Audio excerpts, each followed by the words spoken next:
get my shoes and out the door. 5, I'm alive. 6, 7, 8, feeling great. Hello, BYWG tribe. Here's a quick peek at our supplement, product, and book of the month for March 2020. At the end of the podcast, I will spend a few minutes going into further detail, so we encourage you to listen to the end. The supplement of the month for March is Stress Rebalancer. This is our unique, specially selected blend of adaptogens, vitamins, herbs, and amino acids that will help counteract the negative effects of stress on your body. The 10% discount code for the month of March is Stress Relieve 10. That's lowercase. Our book of the month is F Your Feelings, Master Your Mind, Accomplish Anything, and Become a More Significant Human by Ryan Muncy. Our product of the month is Kavaplex from True Kava. Our listeners will receive 20% off using the code, and it's all capitals, capital B, capital Y, capital W, capital G, capital K, capital A, capital V, capital A, BYWG Kava. It is very likely in the month of March we'll have both Ryan Muncy, the author of F Your Feelings, and Cameron George from True Kava on the podcast, so keep an eye out. All the links, discount codes, and special offers to the product, supplement, and the book will be listed in the show notes and iTunes, posted on social media, in our weekly newsletter, and on our website at www.beyondyourwildestgenes.com at the Listen Now tab. Thanks for listening. Hello and welcome back to Beyond Your Wildest Genes podcast. My name is Dr. Noah DeCoyer and I'm your co-host. Today I am super excited to have my friend Jason Prall from You Optimized Radio as our guest. Jason is a longevity and optimal health practitioner who works remotely with individuals around the world to provide solutions for those struggling with weight loss or suffering from complex health issues that their doctors have been unable to resolve. As a nationally recognized speaker and host of the You Optimized Radio show, he's been able to share his unique and innovative approach with a global audience, which facilitated the transformation of thousands of lives with simple, practical, and powerful solutions to combat chronic health conditions and drastically improve quality of life. Jason's current project is a documentary film series called The Human Longevity Project, which is set to uncover the complex mechanisms of chronic disease and aging and the true nature of longevity in our modern world. Hey, Jason, how are you, man? Hey, good. Glad to be here. Thanks, Noah. I love being interviewed for your podcast. I'm honored to return the favor. You know, I'm especially interested in your documentary film series, especially since one of the projects we did a year and a half ago was the Longevity and Anti-Aging Project. So how are you, my world traveler? I'm doing good. It's always good to chat with like-minded docs, looking at longevity and things from an integrative approach. So always happy to chat. Yeah. Let's start this off real simple. First question I ask all guests, what's your story, Jason? How did you become the longevity expert that I'm speaking with today? How did you end up where you are? How did you end up coming home from Costa Rica last night on this podcast with me today? Well, I think it all, like many of us, it starts with our own health, looking at the things that are troubling us as we get older. And my health issues started off pretty young. At the age of 13, I was having joint issues. I had skin problems in my 20s, developed gluten sensitivity, and the skin, the joints, and the food sensitivities really were my big issues that forced me to look at what was going on. Because when these things were happening for me, it was early 2000s. There wasn't a lot of integrative doctors, and if they were out there, you didn't know how to find them because the internet wasn't the internet. So. Right.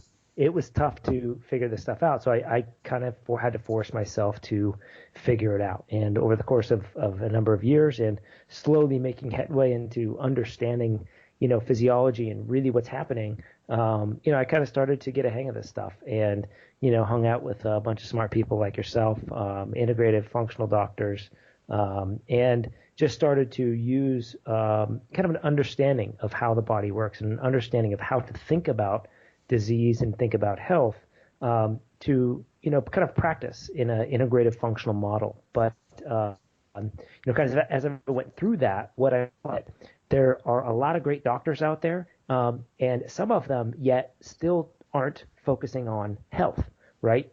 Which is why you and I have such great conversations, because you focus on health, but yet there's still a lot of doctors out there that are only focusing on disease. And whether you're focusing on disease from a functional or integrative standpoint or holistic or naturopathic standpoint, you're still missing a key point when you're not thinking about the health aspect of things, right? I mean, there's tribes and societies around the world that essentially their medicine men basically get replaced or let go if there's a lot of disease or sickness in the group, in the society, right? So they basically have an understanding that if the tribe or the society is healthy, then the medicine man is doing his job. And so, I think that's kind of what prompted me to go from the sort of functional medicine integrative standpoint, only focusing on disease, to then, the health side of things and looking at longevity, because, there's a difference between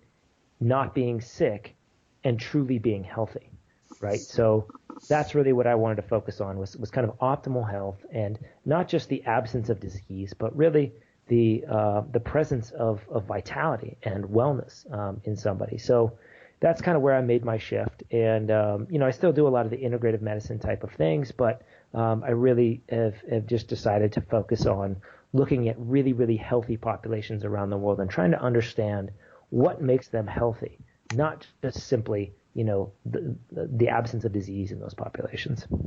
Right. Well, when we're looking at you, how did you make that transformation using yourself as the model? Because like you said, you had chronic knee problems, skin issues, gluten sensitivity, obviously a lot of connections there. How did you use you as the model? How did that come about?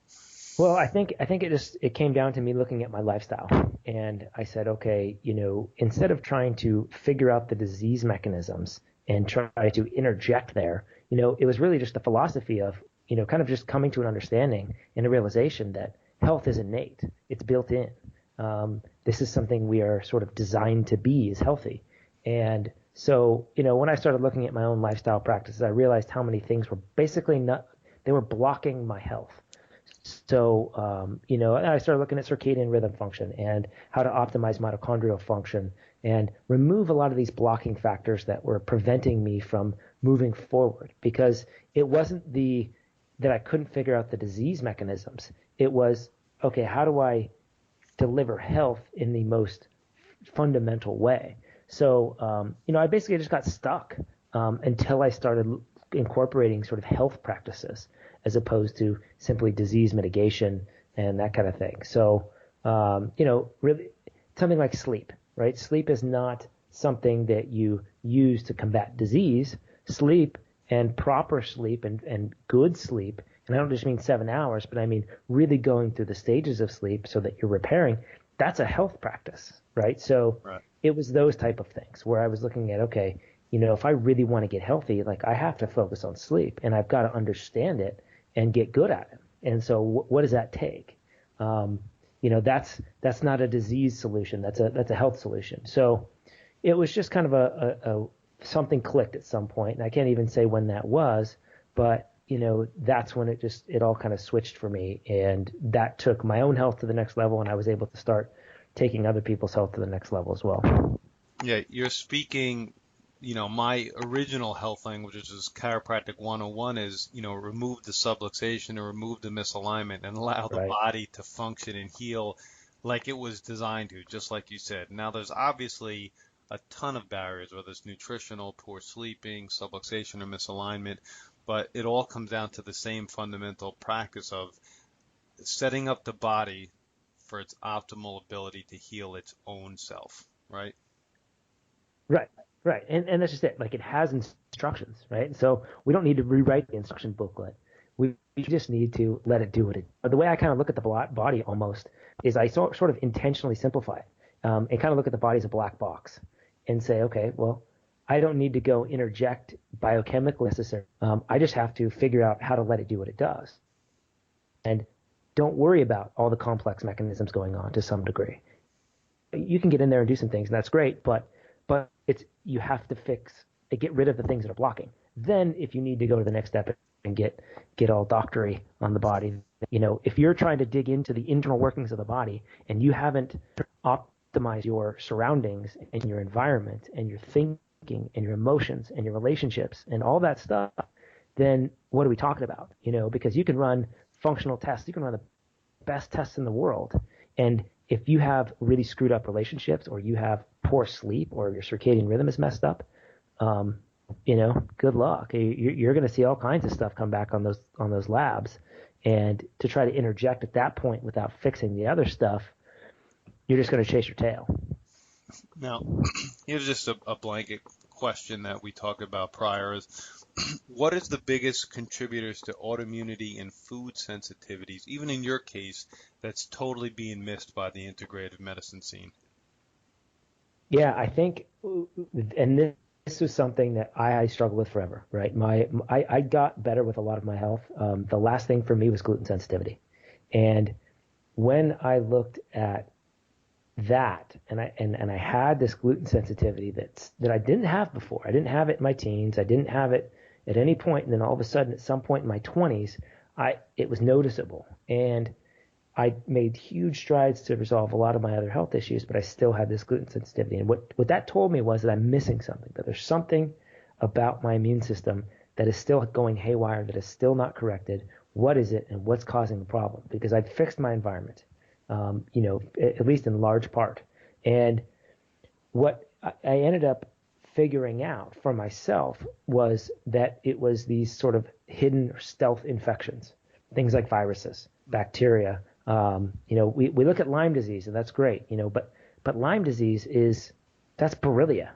That's one species of bacteria.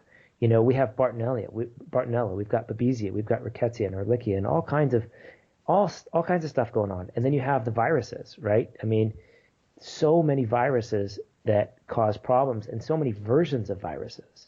And the problem that I see with, and it's not the fault of any functional medicine or integrative medicine or any doctors, because the thinking, I think, is there. The problem is we don't have technology to be able to find this stuff very well. And we can't find viruses that are in the brain or the cerebrospinal fluid in the nervous system, tucked away in various organs, these type of things. So the technology is not very good. We're not there yet. And so how do you find something without the technology? But at the same time, how do you treat something that you can't find? So I think, and this is coming from a science-based guy. I was an engineer. I've been embedded in science, but unfortunately I had to at some point come to face the facts that there was really no way I was going to get to this level of sort of detection with traditional methods. So I kind of had to open myself up to energy testing, right? You might call it muscle testing or applied,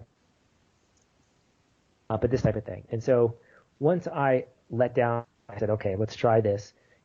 Did some energy testing and found a handful of infections that range from Borrelia, Bartonella, Giardia, HTLV, all kinds of stuff going on underneath a lot of this, inflammation that was always there. But once I was able to clear those, and when I say clear those, what I mean is that my immune system, I upregulated my immune system, and I sort of dampened the progression of these infections to the point where my immune system could regain control. And when we talk about things like Epstein-Barr and some of these things, you don't necessarily get rid of them fully, completely, right? You're always going to have some of that in you, and that's okay. It's just, in my view, it's, can your immune system regulate it properly, and is your immune system functioning properly? So, for my own health, and I'm speaking from my own experience, when I got really able to regain control of that stuff, my gluten sensitivity went away. And the thing about my gluten sensitivity was I did all the tests, right? I did the proper function, did the gene sensitivity testing for it, and I had 2 genes. So everything was there for me to, quote unquote, be gluten sensitive. And yet I wasn't gluten sensitive in the early part of my teens and in early part of my 20s. Then all of a sudden I was for about 5 to 10 years. And then I'm not anymore. I can fully eat bread with no problem. So that was a real big eye opener for me. It was when that change happened, when I got rid of the infections, my immune system regained control, my gut was able to heal, and the food sensitivity stuff kind of just fell away. So that's what I think is being missed right now. And I don't think it's anybody's fault, except for the fact that we just can't test for it in the traditional ways. So, it's kind of hard for us to talk about. And even something like this, when I mentioned energy testing, it's kind of leaving me open a little bit, right? Because energy testing, applied kinesiology, muscle testing isn't truly accepted in our world fully yet. And I think, like anything else, it's a practice and is probably subject to a lot of error and some sort of misunderstanding. So anyway, that's what I think is being missed. That comes from my own experience. I've worked with dozens of people on this stuff, and food sensitivities and autoimmune conditions, they go away. And I don't mean, they go away if you avoid gluten and dairy and corn and soy and all these things. No, they fully go away, and you're able to eat those foods again, if you choose. So and that's fully a function of a properly functioning immune system. Right. Yeah. I mean, the thing is I think part of the misconception about autoimmunity is that the immune system is attacking the body. And I mean, you might be able to sort of say that when you're logically step back for a second and say, okay, causing the immune system to attack the body. I mean, that kind of implies that the immune system, is kind of stupid and it's, causing harm to itself. In my opinion, if that were the case, our species wouldn't have made it very far. We would have died out long ago. So I come from the mindset that our body is essentially perfectly designed, whether you want to say through evolution or nature or God or universe or however you want to classify that. It doesn't really matter to me, but that's my fundamental core belief. And that if we start from there, then the body is going to always try to balance itself. It doesn't seem logical that it's going to attack itself. So I think that the immune system can get out of whack. It can get hypersensitive, and it can, especially if you have infections, really be in sort of attack mode. But it's not attacking the body, in my opinion. It's trying to take care of the infections. And you can see this a lot with a thyroid, right? Why do we get nodules? Well, it's because it's trying to encase the infection, usually Epstein-Barr. And if you can clear the Epstein-Barr, Hashimoto's goes away. We kind of forget that Hashimoto, it's called Hashimoto's thyroiditis, right? So what does that mean? That just means it's some guy's name and the thyroid is inflamed, right? So we throw these complex names at it, and yet it really doesn't say anything. So I started off with the opinion that the autoimmune thing was the body attacking itself due to, cross-reactive proteins and these type of things. I've since changed my stance on that with this sort of unveiling of these potential infections. I mean, if we think about viruses and bacteria, they've been a part of evolutionary biology from the get-go. This is how, through horizontal gene transfer, it's partially the reason that we have so many species on this planet. Viruses and bacteria and molds and fungi and parasites are the reason that old people get sick more often and young people get sick more often, because the immune system's not strong enough. It's not as strong as the sort of the middle-aged group. So I think it's a delicate balance of the immune system protecting you and the viruses and the bacteria and the environment. And that would be a really smart design by life to be able to balance itself. And I think what's happened is that we've lost control of our immune systems through poor birthing practices, through a lack of breastfeeding, through poor emotional states and family situations, through toxins in the environment, right? I mean, the average baby's born with 280 to 320 chemicals in the umbilical cord, right? I mean, this is horrific what we're doing. So of course our immune system's going to be weak. So we don't have a defense anymore. Yeah, it's fascinating for me in a variety of reasons. One, I spend a lot of time outdoors, and I just got bit by my first tick and had to have my wife remove it from me. And she had a tug of war with this little tiny bug. Oh my God. So I'm on a bunch of antimicrobials prophylactically just to make sure that that little guy didn't transfer anything over far beyond Lyme disease. And secondly, like you mentioned, it's just this thing we've created in our society now, this incredible matrix of ill health where it's not just an infection. It's like it's poor sleep. Right. It's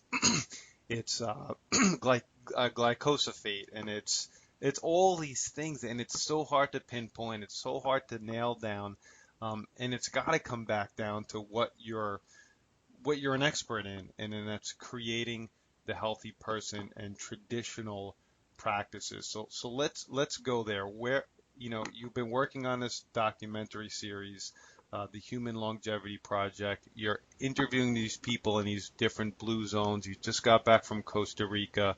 What are some, it's not finished yet, but what are some of the insights you're starting to learn from these people that have lived long, healthy lives, that live in areas where people are healthy, that live to 80, 90, 100, that have strong social groups around them? What are you putting together now? What can we expect in the future with this project? Well, and you hit it on the head in a lot of ways. And first, let me say this, that, I've said it before, and I think it's very important to understand that we can't learn anything about health by studying disease, right? That's like trying to understand light by studying the darkness. You can't do it. So we have to look at healthy people if we want to understand the potential for health.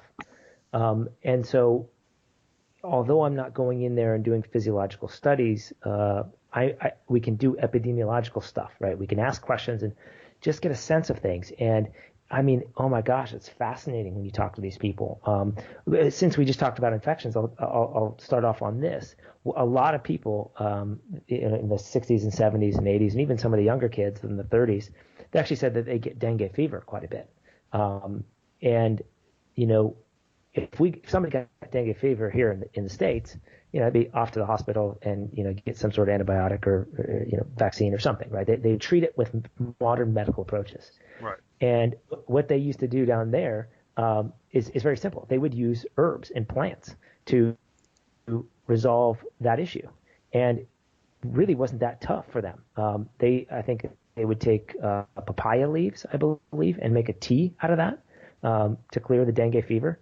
They used something called wani lama, which is an amazing sort of medicinal tea that they make, and that gets rid of dengue.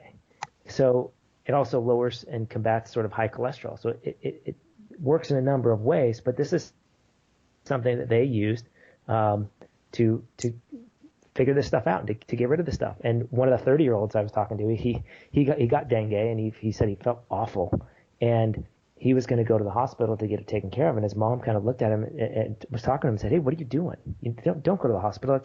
They're going to give you things that make you weaker." And she gave him the papaya leaves and the tea that they make, and he said he was better in 3 days. So, we kind of have this fear about these things. These people figured it out, over generations, and the knowledge was passed down. One of the things, though, that I think will be probably very apparent in many of these sort of longevity zones around the world as we release this docuseries, is that while they are still very healthy in these places, they may not be longevity zones for much longer. They are adopting Western ways. They have tourism coming. So a lot of the people that I interviewed that were in their 70s and 80s and 90s down there, they were recalling times that were much different. I mean, in a lot of these village areas, they didn't get electricity until 30 years ago.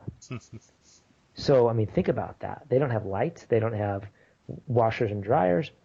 They're literally working in the fields with with their bare hands with very basic equipment. They're outside all the time, right? They have good social groups. One of the ladies was telling me that the kids, that the women would stay home and take care of the household and usually the small farm stuff and raise the kids and all these things, do a lot of the chores around the house. And she said that one of her favorite things she used to do, this was probably 40 years ago or 50 years ago, was after the men would come back from working in the fields and doing all their stuff outside, essentially, that they would pick all the ticks and the bugs off of them, kind of like monkeys do. She's like, that was one of our favorite things. We would take care of the men as they would come home, and they looked forward to that, and we looked forward to it. And so, totally fascinating that that's the way they used to live. And, it's starting to change. And the younger generations are losing some of that knowledge that the older generations had. So it's, Western medicine's kind of coming in there, and the medical systems are kind of coming in there. It's not nearly as bad as we have here in terms of drugs and, this sort of rush to, give treatment. But the times are changing down there. And, you can sense that it's not going to be like that for much longer in a lot of these areas, and that there are practices that allowed them to live these long, healthy lives are going to be sort of relegated to these small little villages around the coast. So, it was fascinating. Part of it was very much expected. Some of the things I heard, some of it wasn't. Some of it was pretty remarkable. I'll give you another example that was pretty cool to hear. I asked one of the old ladies about birthing practices. I said, how long did you, when you were younger, how long did women breastfeed? And she said, well, it depends. Anywhere from a year to up to 6 years. If they, and I said 6 years. Why so long? And she said, well, that was the method of birth control. If you didn't want to get pregnant, you kept breastfeeding.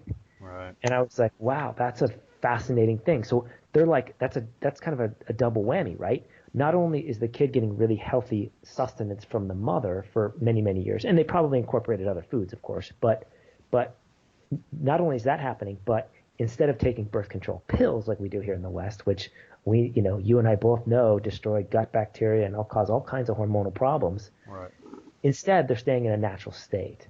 So, pretty fascinating to hear that stuff. And, I can't imagine a woman here in the West would be not only able to do that, but would want to do that, to be, nursing for 6 years, as a method of trying to keep from getting pregnant. So, a lot of cool stuff, a lot of fascinating information. And I think it's going to shed light on how you remain healthy. And not all of them were as weird as that, But I will say that the point of this docuseries is to show the things that create health and longevity, but also with the understanding that we can't live like the people in Costa Rica on the Nicoya Peninsula. We can't live like Okinawans, right? If you're living in Chicago, good luck living like an Okinawan. It's just not going to happen. So we have to take the information that we can glean from those areas and now have a modern application for it, right? And so a good example of that would be, okay, how do we combat these artificial lights at night? Well, we wear the orange glasses, right? We wear the blue blockers, and we download things on our computer so that they're not as bright, right? So those are kind of small steps that can, with the understanding of, circadian rhythm and in the natural world, you don't see bright blue, green, white lights at night. So that's the point. The point is to not simply say, okay, they eat mostly a vegetarian diet and they de-stress and they have good social groups and blah, blah, blah. The point is to say, okay, it's a lot of these other things too, and how can we apply that to our situation here in the West? And what things do we have here in the West that are causing problems that you don't see in these other places? It's taking ancient wisdom and applying modern technology and biohacks to it to create. Right. Now, Absolutely. Now you spent some time in Loma Linda, California as well. Yeah, absolutely. Yeah, it's a fascinating place. Why is that considered a longevity or a blue zone? What are they doing different? Is that the religious group there?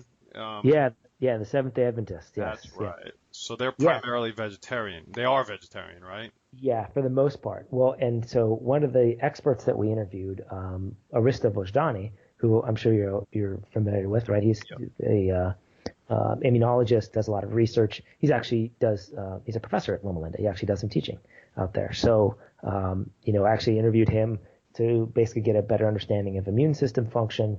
And, I asked him about Loma Linda as well. And one of the things that struck me that he said was that was obvious when we went out there was, I'm just going to say it, it's kind of a dump. It's kind of full. It's in the middle of nowhere. It's next to San Bernardino. It's polluted. You drive in and you see a McDonald's and you're like, this is the place. This is far from a paradise. It's kind of this dumpy little town. Right. But what's fascinating, and it's very toxic actually. It's one of the most toxic places in California. Well, I'd say one of the most. It's very toxic because it's inland and they just don't have great systems there. They definitely don't have good waters and any of that stuff. So you have to ask yourself, okay, if they're facing kind of an uphill battle, they must be doing some other things right. And, a couple of things that we noticed were, yes, primarily they have a vegetarian diet. Now, I know that there's a lot of people out there that love to talk about food and debate food and what's the right way to eat. One of the things I can say about a veg diet, especially when we're talking about a lot of research that looks at protein, specific amino acids that kind of shut down the longevity part. So when you're looking at longevity, there's kind of this seesaw battle. One is on one side of the equation, you have sort of the having babies, right? And being in this progestation state, right? And there's kind of this growth baby having state. And then once that shuts off, then you have kind of this longevity situation. So they're actually kind of on opposite ends of the seesaw. So there's fascinating research that looks at that. And that looks at, okay, what is it that kind of flips that switch?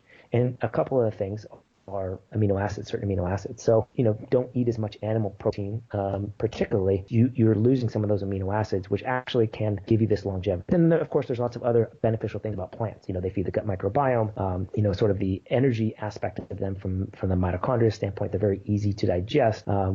There's a lot of great things. So that's not to say I fully support and endorse a vegetarian diet, but I will say for longevity purposes, it can be very useful, especially in your later years as you kind of flip into this longevity aspect of life as opposed to, having babies. So, there's that. But they also have a strong faith. And having a strong faith in whatever religion or spiritual practice you have is important because it gives you a sense of purpose, attitude for something other than yourself. It can join people together, right? So it strengthens communities. And that's one thing you see there. When you go to Loma Linda, as dumpy of a place as it may seem from the outside, once you kind of get in the mix, man, you've got hospitals and the whole university is dedicated to health, basically, and dentists and all the chiropractors, all these things in the community. It's a small community, but man, they are so focused on health that it's pretty fascinating. And so it's a community focus on health. It's a community driven place. And not only that, the Seventh-day Adventist sort of practice does involve a lot of good things when it comes to health, taking time off, relaxing, getting outside, eating organic, vegetarian type of stuff. So, there's a lot of things that go on in there, but it's definitely, I would say, the odd man out, if you will, from the rest of the places we look at, because it just doesn't seem to fit. It's kind of the only one that's not an island or a peninsula, the other ones being Sardinia over in Italy and Icaria in Greece, and then you have Nicoya Peninsula in Costa Rica, and then you have Okinawa, which is an island in Japan. So, and there's a couple other ones around the world. So I wouldn't say those are the only ones, but those are the ones that have been identified kind of in the research by National Geographic in the 90s. And so we're just kind of using that as a template to look at what's really happening there. So when you look at Loma Linda, it just kind of sticks out like a sore thumb, and you're going, what the heck is going on there? So it's cool. Just I guess to just finish tying up the protein idea, I guess you're talking more about the mTOR pathway and then maybe some protein sparing kind of diets for longevity, I would imagine, in more of a modern day application, right? Yeah. And a couple of the papers that I sort of thinking about, they do identify the mTOR pathway and actually some other things too that they weren't really sure what was happening. But if I remember right, it was, I can't remember what the amino acid actually off the top of my head, but they identified a specific amino acid. It was very fascinating to look at that, at least in that particular research. But absolutely, I think, the mTOR pathways is definitely one that, we can look at, particularly with longevity and growth and these type of things. You mentioned it several times with the social networks. And when I read and was interested in the blue zones, I think they particularly targeted Okinawa as having like a strong social group. I forget the terminology they used, but you're seeing that more now in our world where a friend of mine, James Maskell, talks about sociogenomics and how important that is, even in the social aspect within the functional medicine realm. And then in Rob Wolf's new book, Wired to Eat, he's talking about the social aspect. So I mean, it's in the forefront. Social connection is becoming more and more prevalent in the forefront, in front of people's minds, and that's a forefront in all of these blue zones. Is that correct? Yeah, and I would say thank God it's becoming to the forefront because we've become so disconnected. It's kind of crazy, right? I mean, I don't know how to put it any other way, but we're connected through technology, but we are not really that connected anymore through real world experiences. And so you're starting to see a comeback in that, I think, and it's really good to see. And now the research and the health world is now looking at that and understanding it. The guys out of UCLA, Dr. Cole in particular, they're looking at, in the stress lab, they're looking at a lot of this stuff, social genomics. And we actually interviewed James Maskell for our docuseries, and he shed some some light on some very good things. And, it's very surprising things that, there's research out there that is looking at fascinating things like people getting fired, and when one person gets fired versus the group getting fired, and the dynamic that causes, it's crazy. And I think it's probably more important than even we currently recognize, and it's really coming to the forefront, like you mentioned. But I think it probably has a long way to go, and on some level, it shouldn't surprise us, right? I mean, we are social creatures at our very nature, and so when you don't have that, it stands to reason that there's a lot of things physiologically that will go haywire, that will basically keep us in this chronic stress mode, that will activate sort of our stress response and our autonomic nervous system and shift it over to the sympathetic side, and keep us in this fight or flight thing of I don't belong. And so that's gonna have a huge impact on things, and it's, yeah, you're right, it's in every blue zone, and we still have yet to go to a couple of them, but from my research on the outside, I can tell you that's been looked at. And so when we go there, it'll be interesting to see it, and that's the whole point of us going to these areas, is to look at them and show the lifestyles, show how these people interact, show what they're doing, because it's important to see that it's not that longevity and health in our later years doesn't come from a fantastic medical system and health care for everybody, and it's not even just food, which I think a lot of people were still in this mindset that if I just eat healthy and I move, then I'll live a long, healthy life. And that's just not the case. Those are two very important things, but our goal with this project is to show all the things that really matter. And I can tell you that childhood traumas and social connections are two massive components to health and longevity. And if you look, I think everybody has a story or knows somebody with a story of, yeah, my grandfather used to drink whiskey every day and smoke cigarettes till he was 95. Right? We have all heard somebody with that story, or we know somebody that was like that. Right? So how can we look at that? He used to eat bacon and eggs all the time, or he ate this every day. You hear those stories all the time, and it's always the weirdest food, or smoking or drinking or something to that effect. And so we can't look at these things in isolation. If that person has had a really good birthing experience, a really strong family connection, really good social connections throughout their life, they were outside all the time, they got good sleep, all those type of things, their physical structure was in good shape, they didn't beat themselves up. Hey, maybe your body can overcome constant stress of drinking or smoking or eating a crappy diet. So there's a lot we have to look at, and it's not that hard. It may sound overwhelming. It's pretty darn simple. You just have to see it for what it is and start to incorporate it.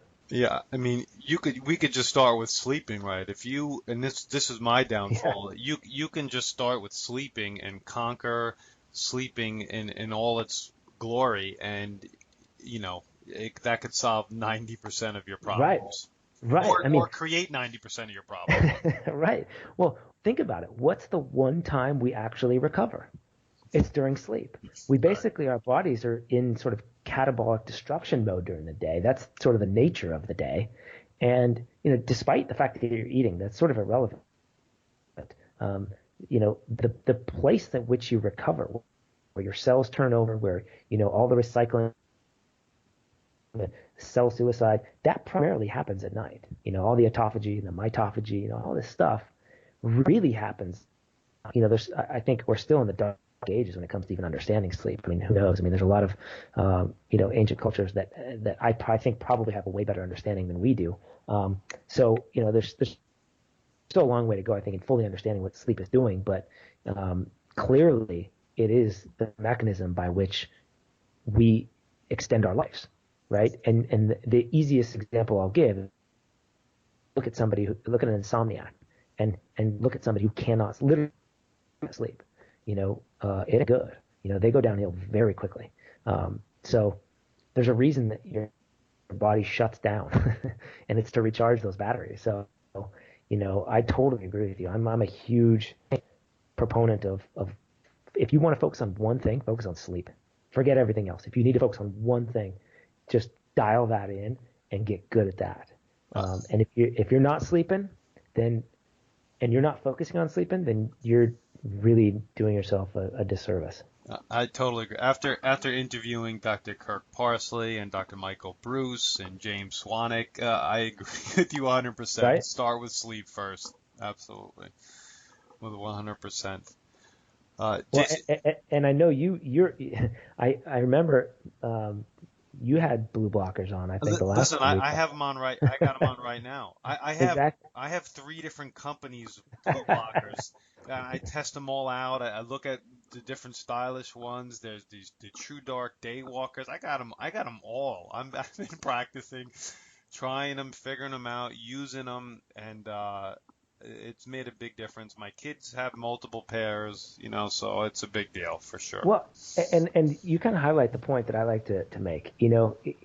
On some level, we kind of have to get dorky with this stuff, right? Like you can't be the cool guy anymore and focus on this stuff because our modern world is so screwed up. So have some fun with it. Go get those weird glasses and something new comes out, play with it, see what works for you.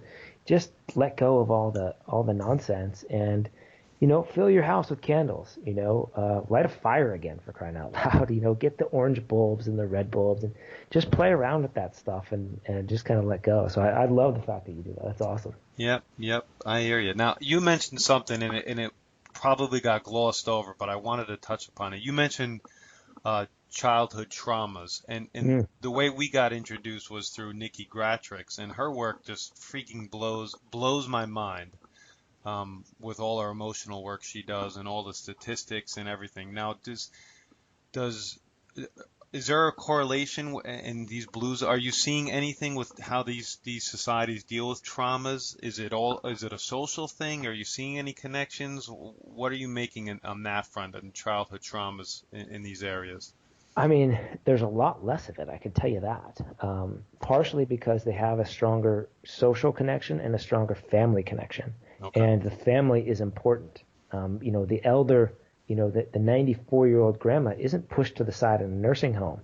She is the head of the household, and so there's respect for the older generations. There's a tight family connection. Part of most of these blue zones, they have this same mentality of chill the heck out. I mean, in Costa Rica they say pura vida, right? And just live a pure life, just relax. And they even say it just as a hello and a goodbye, right? When you say goodbye to somebody, they say pura vida. So it's this constant reminder of just relax. It's all good, So their stress levels are so much lower, and while their lives may seem harder, I think one of the fascinating things I remember talking to one of the gals about was, we had to work for our food every day. Some of the fruits were growing on trees. We can go pick it easy. But we had to farm. We had to basically our day was working so that we could live.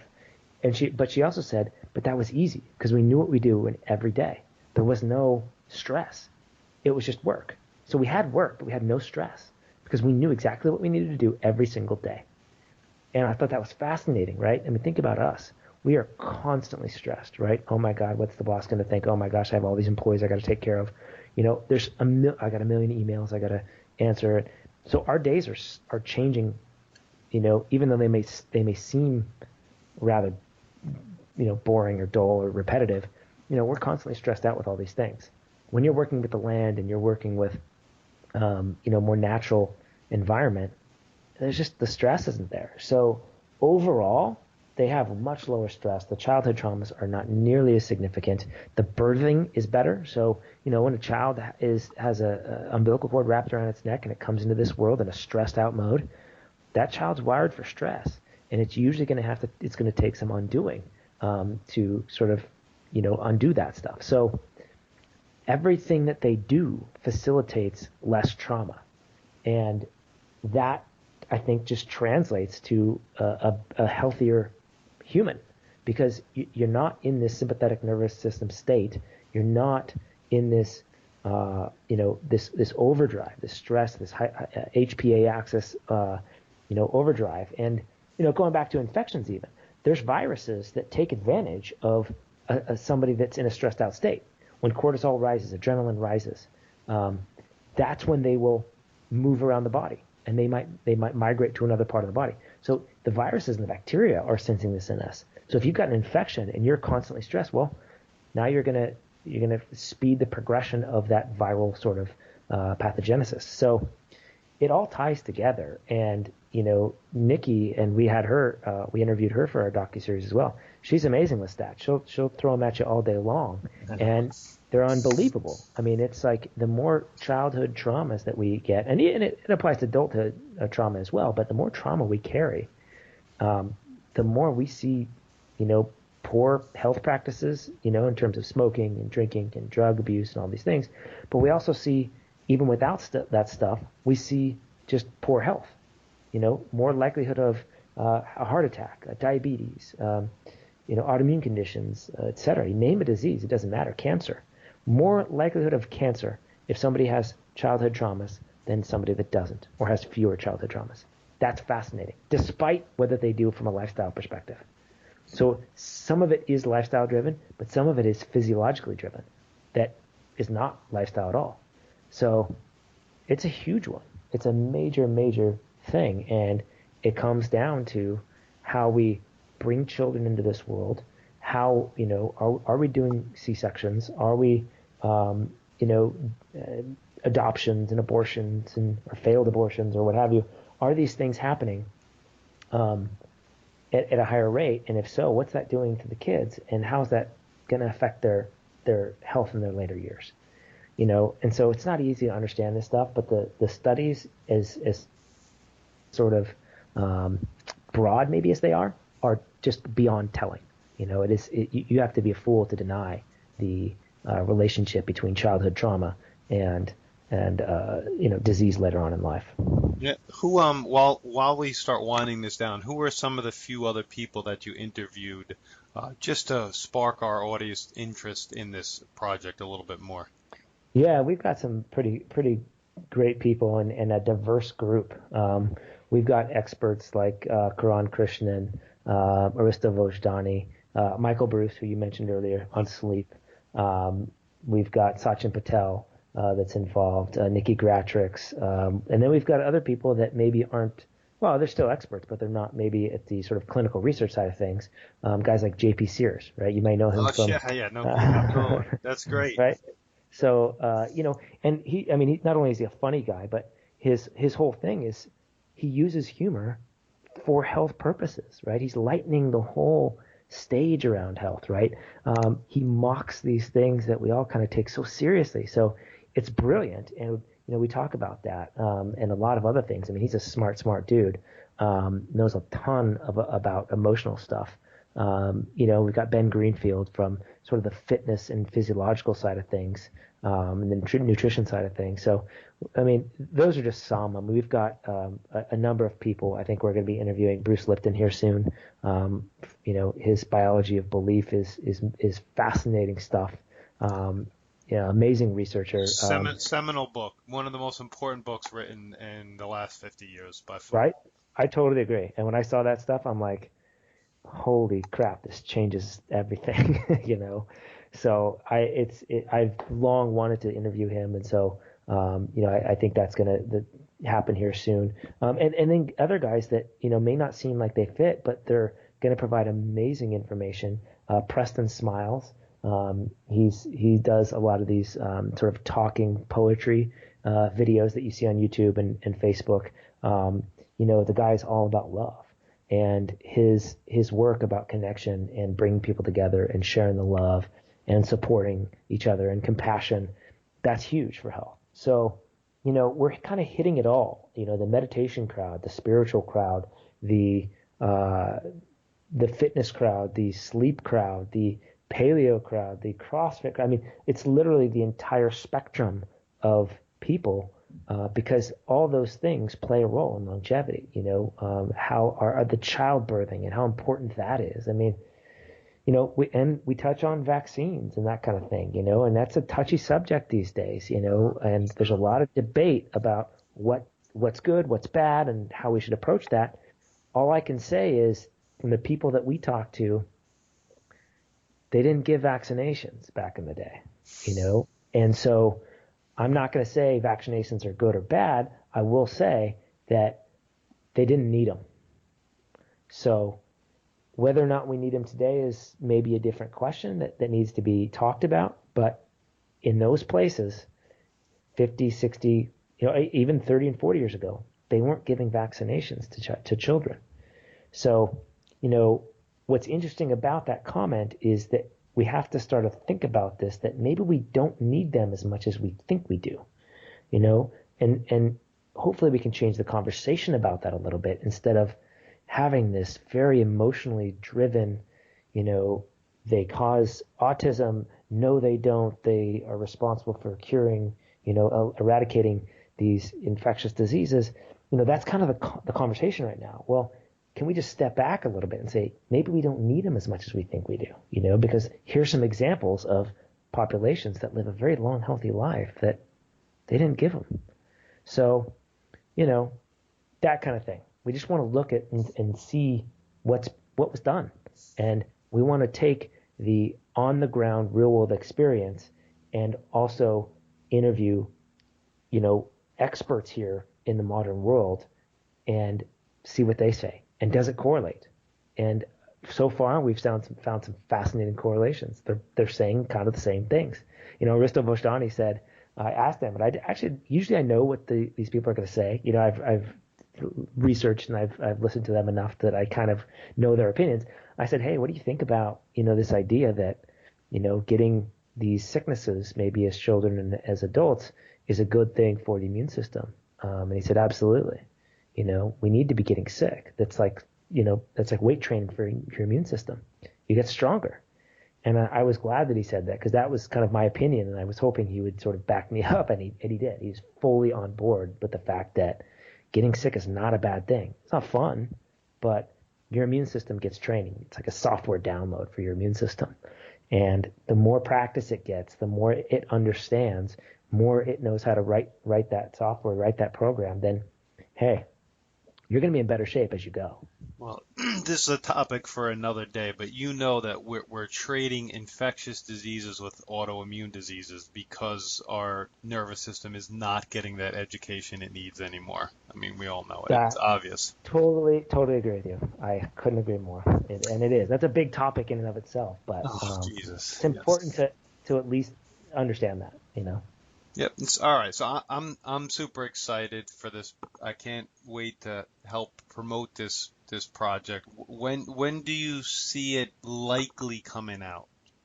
Yeah, I think we'll be wrapping up the production and the final pieces of this thing probably in October or so, maybe November. And so, with all the pieces that we've got to put together for it, to get ready to kind of let it out there, probably in January of next year.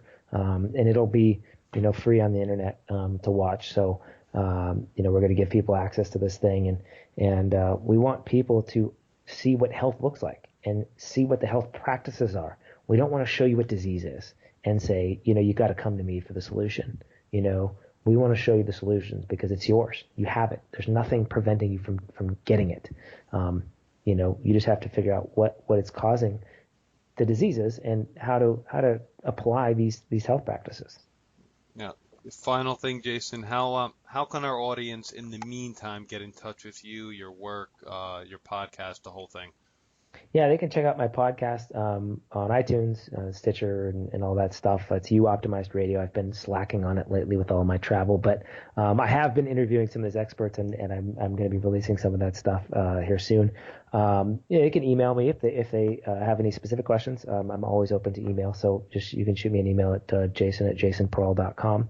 And they can check out my website, jasonprall.com. I've got a couple articles there and just some things kind of talking about what I do. But yeah, we hope to get a public website out here soon for this project because we really just want to get people involved and give them the solutions that they're looking for so that they can combine a lot. Because, this is what you do. I know you do this as a chiropractor. You teaching people the lifestyle stuff while you work on them from a physical standpoint, nutritional standpoint, because that's your specialty. But in order to have that stick, they got to do all the lifestyle stuff. And so this is what we're trying to do, is help get that conversation started so that, good doctors, good integrative physicians, chiropractors, acupuncturists can do their work and have it stick better, because without the lifestyle stuff, they have to keep coming back, right? I mean, you can't fix them if they don't help you with that stuff. So Right. that's what we're trying to do.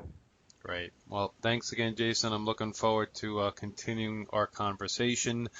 You're just always a fascinating person to talk to, and now that I have a better idea of what this project is, I'm really excited for it. So thank you again.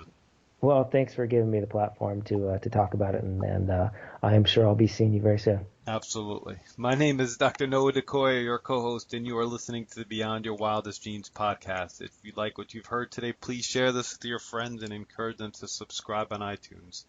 Leaving a review and rating on iTunes help us move up the chart. Thank you, and as my oldest son Hayden says, be awesome and never unawesome.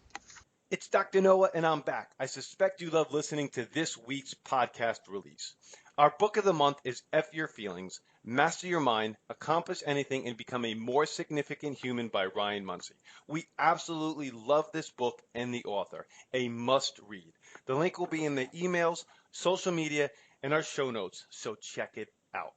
Our product of the month is Kavaplex, full spectrum kava oil. Kava has been used for thousands of years and is enjoyed by millions as a drink when it is prepared in the traditional way by kneading and squeezing the root powder in water for some time. Now it is available when you need it without all the time and hassle in a full spectrum oil product from True Kava called Kavaplex. I first tried this product after receiving it in a Biohacks quarterly box and fell in love with it. You can check it out at our website, and you can receive 20% off using the code capital B, capital Y, capital W, capital G, capital K, capital A, capital V, capital A, BYWG Kava. The supplement of the month for March is Stress Rebalancer. This is a specially selected blend of vitamins, adaptogens, herbs, and amino acids that help counteract the negative effects of stress on the body. By reducing cortisol levels, which is the stress hormone, improving immune function, acting as antioxidants against free radical formation, improving muscle relaxation, calming the brain, and reducing anxiety and mild depression and helping with better sleep. This is a one-stop shop for managing the physical impacts of stress. The 10% discount code for the month of March is StressRelieve10 and can be used online or at the office. If you have any questions or comments, please never hesitate to reach out to us. Thank you for your time, and be awesome and never unawesome.